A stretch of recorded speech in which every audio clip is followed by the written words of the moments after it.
Hi,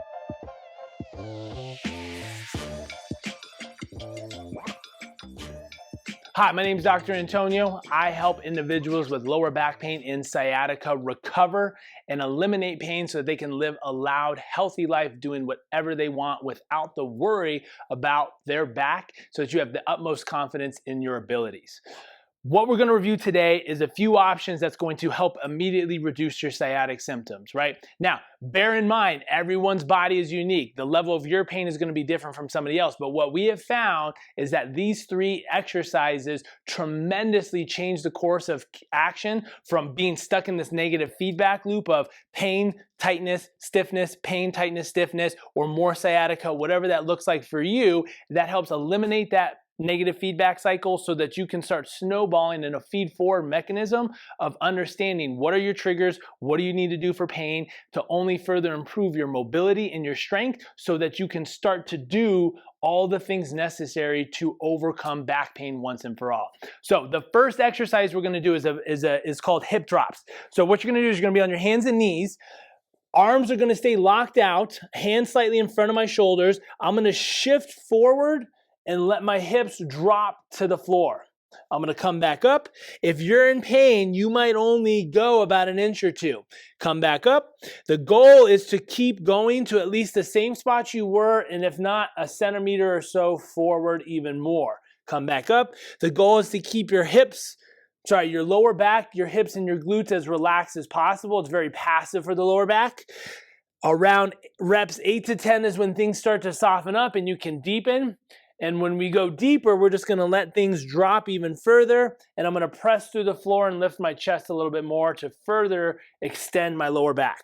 Now, we're doing these in sets of 12 to 15, right?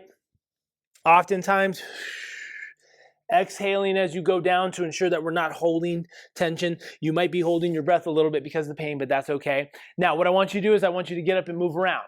How does it feel? It's not uncommon for our patients and clients to see anywhere between a 20 to 70% reduction. That's a wide range, but any improvement by just doing 12 to 15 reps is huge. Even if you got 5% improvement by just doing 12 to 15 reps, that is huge. That's better than what most people get from pain injections and other forms of mediation processes for helping with pain, right? And the benefit of this is there's no side effects. There's side effects to injections, there's side effects to drugs, there's side effects to surgery, right? So you now have the power and control to help your pain without anybody else, knowing that you can do this every 30 minutes to an hour if need be. If you could take medications with no side effects, most of you would be popping those like Skittles. Now, what I have is the ability to manage my pain, immediately reduce my sciatica, immediately reduce my lower back pain without any side effects, and I have 100% autonomy and control over that. That is extremely powerful for you, right? Now, with that, we're going to pair that with triggers. When you understand triggers, you break that negative feedback cycle, right? If you keep doing the same thing that creates pain, you're only going to be in pain. You might not know what those triggers are, but for many of you, it's getting up and down out of a chair. It's rolling in bed. It's getting in and out of your car, right? Those types of things are putting more pressure on your lower back, your discs, and thus creating your sciatic symptoms.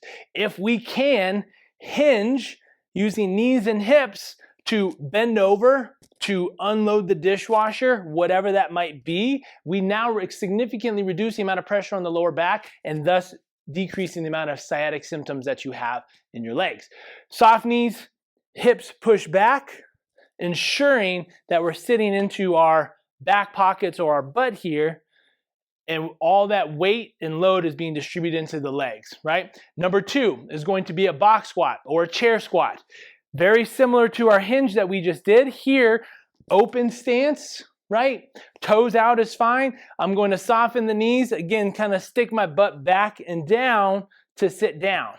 Something as simple as doing a box or a chair squat to get up and down, as opposed to just dumping here, of which I feel all that pressure in my lower back, is going to significantly reduce the triggers for your sciatica, thus eliminating or reducing your pain substantially. That paired with your hip drops is then going to break that negative feedback cycle and allow you to start moving in a positive direction so that you have less pain, which then improves your mobility. And if your mobility improves, then you're feeling more confident about moving more or walking or whatever that is. Now, this is the tip of the iceberg. This is extremely potent and it's extremely powerful for helping with those immediate symptoms, but that is not the thing that's going to eliminate your lower back pain for good. That's not the thing that's going to help you in the long haul. You need to pair that with mobility, strength, mobilizations, stability, all of that. And if you're tired of dealing with this and you want a solution, there are solutions that do not involve drugs, that do not involve injections, and they do not involve surgery. If you're curious about that process and you are finally ready to take a step and invest in your future, text me the word sciatica to 303-717-6323, and we will set up a discovery call to see how we can help you solve this problem once and for all.